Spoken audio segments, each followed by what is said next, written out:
Olá pessoal, tudo bem? Aqui é o professor Supermal. Vamos aí para mais uma videoaula, mas antes de mais nada vai lá, se inscreve no canal, ativa o sininho para não perder nada, dá aquele like positivo, não custa nada e ajuda bastante o canal a crescer e desenvolver. Também nossos queridos colegas concurseiros poderem localizar aí as videoaulas com maior facilidade e auxiliar nos seus estudos, tá bom?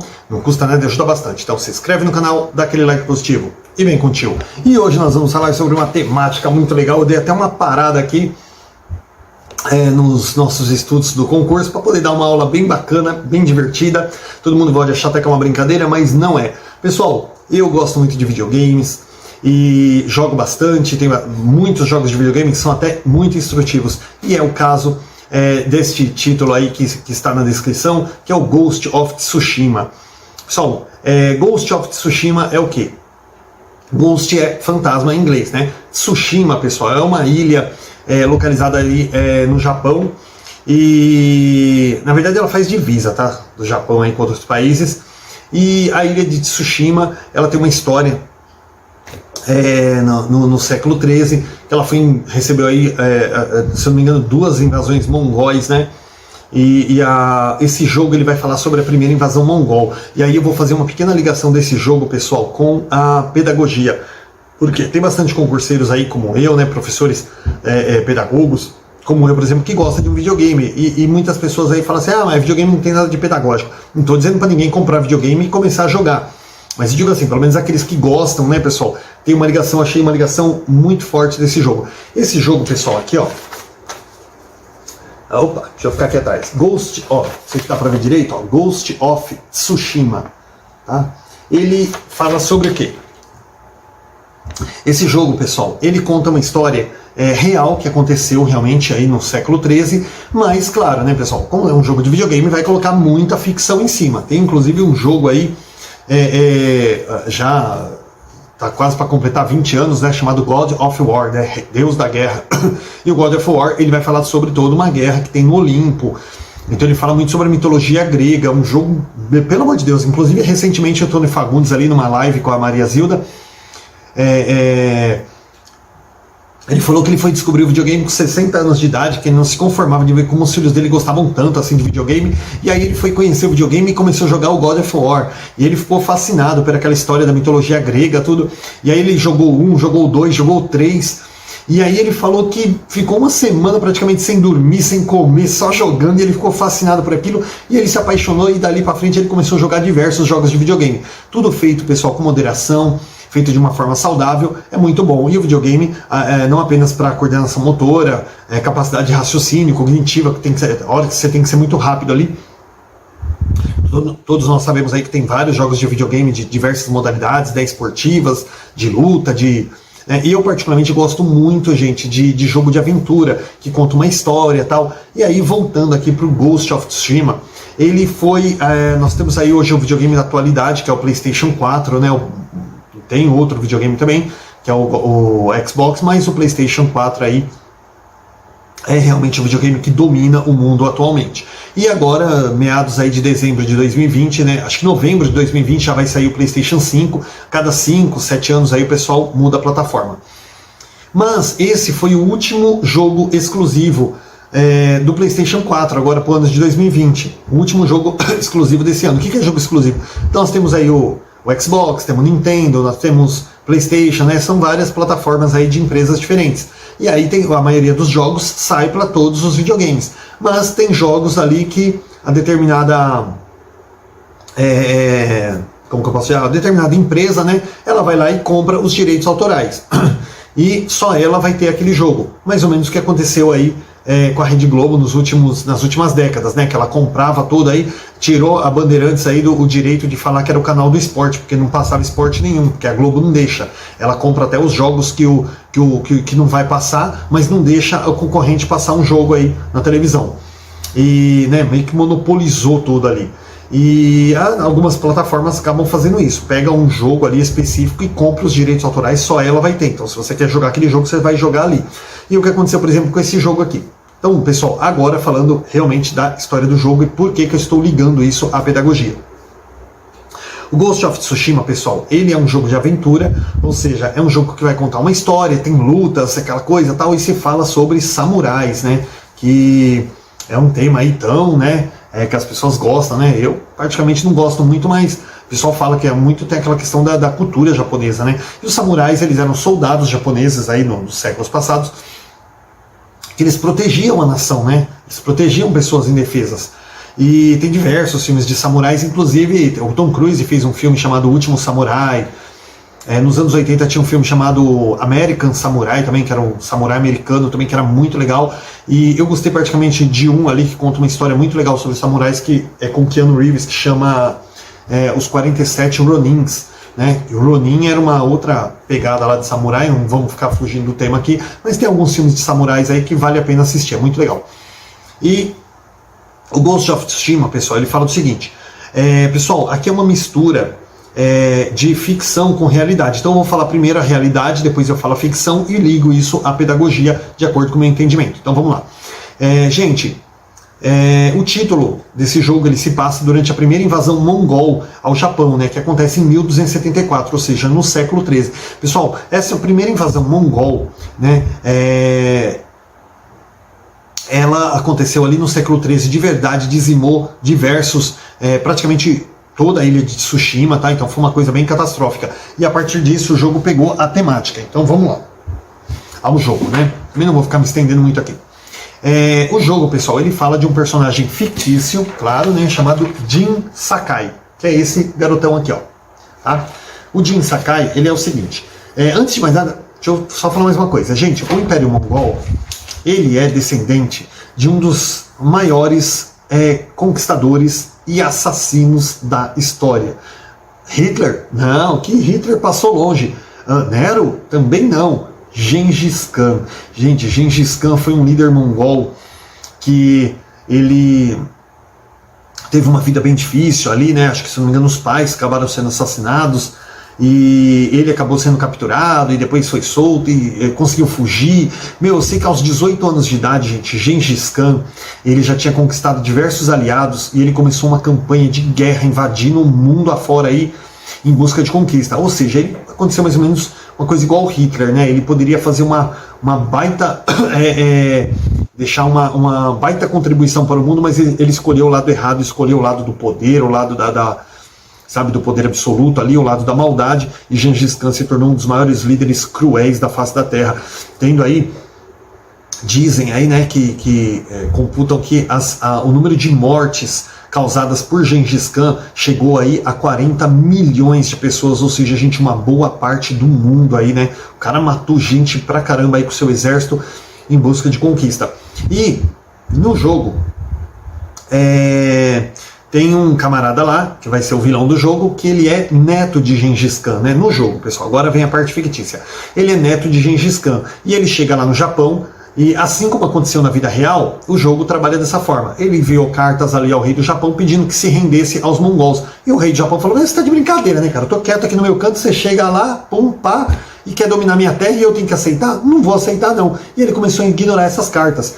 E esse líder mongol, neto do Gengis Khan, ele começou a enviar várias cartas, e o rei do Japão ignorar todas. O que ele fez? Reuniu um exército de milhões e milhões de soldados ali, invadiu e dizimou a ilha de Tsushima, que era uma ilha voltada ali, pessoal, para troca de mercadorias, também para proteção do país, tá? Então esse líder foi lá e, chegou lá e dizimou todo mundo. Então no jogo, pessoal, o que quer dizer? Que ele praticamente matou todos os samurais, e ele capturou um dos últimos líderes samurais, que era o Shimura, se eu não me engano, né? E o Shimura, ele tinha sido mestre de seu sobrinho, que é o Jin Sakai. Jin Sakai é o principal astro aqui do jogo. Então, agora eu vou ler um pouquinho aqui para explicar de uma forma mais organizada para vocês, tá? Então, assim, Jin Sakai, no jogo, ele é o último samurai da ilha de Tsushima, durante a primeira invasão mongol no Japão, no século XIII. O título se passa durante a primeira invasão mongol, que acontece em 1274. O neto do Gengis Khan, né, fez diversos pedidos ao imperador japonês, encorajando-o a submeter ao regime mongol. Imaginando que o imperador recusaria as propostas, né, o grande Khan ele construiu uma frota de invasão. Quando as rejeições finalmente vieram, que ele sabia que viriam, o Khan navegou. O Khan, pessoal, é líder, tá? Em mongol. O Khan navegou em direção ao Japão com milhares de soldados e centenas de embarcações. Ele então chega a Tsushima, uma pequena ilha localizada entre a Coreia e as principais ilhas do Japão. O local era ideal para troca de mercadorias e defesa do país.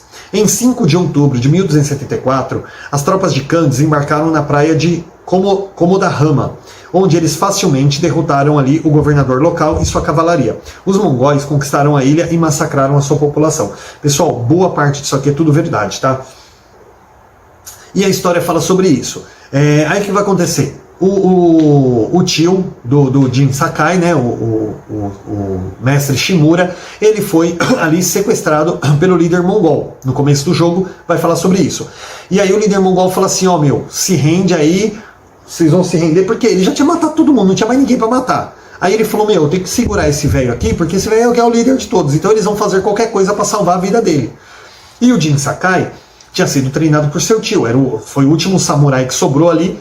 E aí o que ele fez? Ele falou, eu não vou entregar o império, você tá louco, eu vou lutar, eu vou salvar meu tio e vou salvar o império.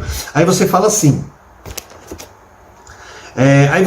né? Você fala assim, o cara é meio louco, né? Ele sozinho contra milhões e milhões, 10, 15 milhões de soldados. Gente, só no videogame mesmo. Aí o que acontece, pessoal? Claro, tem que ter um jogo ali, então para isso é que é criado toda essa trama. O que o Jin Sakai vai fazer, pessoal? Olha só, agora entra a parte pedagógica. O que o Jin Sakai vai fazer? Ele é ajudado por uma moça, ele é dado como morto, ali todo mundo pensa que ele morreu, e ele consegue escapar. E ele vai atrás do líder mongol. Quando chega lá, a primeira luta que dá, o líder mongol joga ele de cima de uma ponte e ele é dado como morto novamente. Só que o bichinho parece que é de ferro, cara, ele não morre. E aí, ele é resgatado por uma moça, né, chamada... Nimba, não lembro agora o nome da menina, mas é Yuma. Ele é resgatado pela Yuma. E a Yuma, pessoal, ela vai lá e fala pra ele uma coisa assim que vai mudar completamente, drasticamente o destino do Jin Sakai. Que é o que? Ela coloca uma forquilha assim na frente dele. Gente, os samurais, eles tinham um conjunto de doutrinas muito rígido. E uma dessas doutrinas, pessoal, é que os samurais, eles só atacam de frente, eles avisam o inimigo que estão chegando. Porque para eles é um código de honra, eles nunca atacam o inimigo pelas costas, eles é considerado covardia, e só os covardes fazem isso. E o Jin Sakai, olha só, um homem, vou pegar aqui a capa de novo, um único homem para derrotar um exército de 5 milhões, 10, 15 milhões de mongóis. Como é que um homem só mata 15 milhões de pessoas? Então, o que ele fez, né? Ele teve que tomar uma decisão. E a Yuma fala uma coisa pra ele. Ela fala assim, olha, você vai ter que agir furtivamente. Ou seja, você vai ter que andar agachado aí pelos matinhos, pegar os caras por trás, dar uma facada e matar os caras na surdina. E ele fala, eu não posso fazer isso, tem a honra samurai. Ela fala, então você vai morrer, você quer matar 15 milhões de pessoas aí, 10 milhões de pessoas, sozinho, guerreiros? Você tá de brincadeira, né, cara? E ali o Jin Sakai se vê numa situação que ele fala, eu salvo meu tio. Aí ele começa a analisar uma coisa. Ele começa a lembrar das falas do tio, né? Somente... covardes atacam pelas sombras, né? Um samurai sempre ataca o seu inimigo de frente, avisa o seu inimigo, deixa o seu inimigo se preparar. Gente, se nós pensar isso hoje, é o maior idiotice da face da terra, né? Você vai precisar matar uma pessoa ali armada, o cara que vai matar você, você vai avisar o cara, olha aí pra mim, pega sua arma aí que eu vou lutar com você. Gente, mas era a doutrina samurai, era uma questão de honra. E ali o Jin Sakai, pessoal, ele tem que passar por cima disso e começar a matar os caras furtivamente ali, começar a matar os caras. Ele chegava num forte com 100, 200 homens, ele matava a maioria que ele conseguia, matava os caras escondidos e jogava os caras no mato ali, escondia. Então os caras não iam percebendo. Aí quando tinha um número reduzido, claro que ele era um cara versado ali nas lutas, né, nas artes marciais, então quando tinha um número reduzido, aí ele metia a cara lá e lutava com os caras mesmo pra valer. Mas a maioria ele tinha que matar na sordina, senão como é que ele ia matar um forte com 200 pessoas ali sozinho? Era impossível. E aquilo deixa ele muito triste. E a moça fala, me desculpe, né? A Yuma fala pra ele, me desculpe por fazer você quebrar suas tradições. Ele fala assim, eu fiz o que tinha que fazer. E ele fica muito triste, porque ele teve que quebrar as honras samurais. Só que, pessoal, o que acontece? O Jin Sakai, ele começa a pegar gosto pela coisa. E ele começa, no decorrer da história, matar muitos caras ali furtivamente, porque ele vê que não tem outra solução, é aquilo ali. E ele lembra, né, muitas vezes o tio falando pra ele que só os covardes atacam pelas sombras, e ele pede perdão ao tio. Só que a partir disso, pessoal, o Jin Sakai, isso não mostra no jogo, mas deixa claro, que ele começa a criar uma nova doutrina, uma nova doutrina samurai. Ele era o último samurai, ele podia fazer o que ele quisesse, né? Então, ele começa a criar uma nova doutrina. Que era o que, pessoal? Isso não deixa claro no jogo, mas você percebe esse tipo de coisa. que, ele criou uma doutrina assim, tipo, maior do que, honra maior do que, não, desculpa pessoal, mais importante do que morrer com honra é viver com honra, é viver a batalha, é ganhar a batalha e sair vivo. Então, ou seja, mais importante do que você morrer com honra é sair vivo da batalha. Então, para ele, a honra maior era sair vivo, não morrer com honra. Ou seja, agora eu sou obrigado a morrer, ver o meu país todo destruído em nome de uma honra que vai morrer junto com ele. Se ele era o último samurai, se ele segue aquele código de honra, ele ia morrer, ele morria, os samurais morriam, a honra morria junto. O que resolveu? Então, o que ele faz? Ele começa a criar um novo código de honra. E o novo código de honra dele, uma das premissas era: mais importante do que morrer com honra é sair vivo da batalha. Essa é a maior honra, é você sair vivo de uma batalha. Então, a partir daquilo ali, gente, ele começa a modificar aquele código samurai. Gente, agora vocês falam assim: Super Malva, em nome de Jesus, cara, o que isso tem a ver com a pedagogia? Gente, basta você olhar as entrelinhas. Gente, na pedagogia nós tínhamos o quê? Nós tínhamos um código samurai na pedagogia tradicional, em que o professor ensinava, o aluno aprendia, o aluno não podia questionar, o aluno não podia perguntar.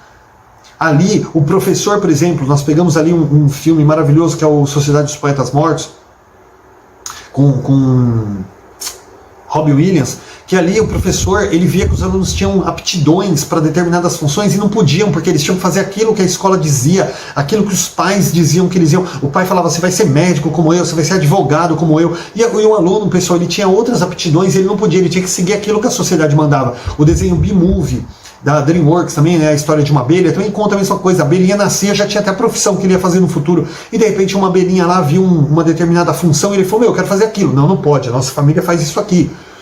E ele ficou muito bravo com aquilo. Outro desenho também que eu vou falar para vocês da Disney, que eu amo de paixão, que é o Viva, A Vida é uma Festa, ganhou o Oscar inclusive. Que toda a família do menininho Miguel lá era sapateiro. E ele tinha que ser sapateiro também. Ele não queria ser sapateiro, ele queria ser violeiro, ele gostava de cantar, ele gostava de tocar. Né? Então assim, pessoal, são exemplos que eu estou dando sobre a pessoa ter uma aptidão e ela não poder seguir aquilo. E no sistema tradicional de ensino era assim que funcionava.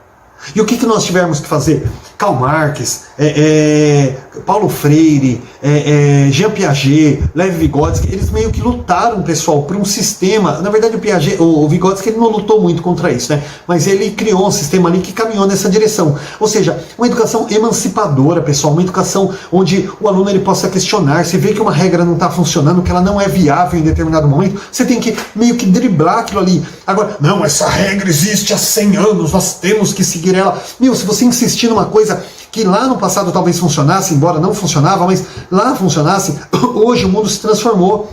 E se você ficar se apegando em regras que funcionavam há 200 anos atrás, gente, você vai fazer como no jogo, vai morrer todos os samurais e a regra vai morrer junto com ela. Então o que você tem que fazer? Você tem que readequar as coisas de acordo com a transformação do mundo. Tá? Eu achei muito relevante, vocês podem pensar que é piada, eu achei muito relevante esse jogo de videogame, fazer uma ligação dele com a pedagogia, pessoal, porque tem muitos aí, professores aí que gostam de videogame, e eu sou apaixonado, né? Pô, você tem aí um PlayStation 4, infelizmente só saiu pro PlayStation 4, você tem ali o PlayStation 4, vai lá, pessoal, compra lá o Ghost of Tsushima, não tô ganhando nada para falar do jogo, mas gente, é um jogo bacana, é um jogo que mostra ali realmente que, olha só, o cara era o último samurai, já tinha morrido todo mundo.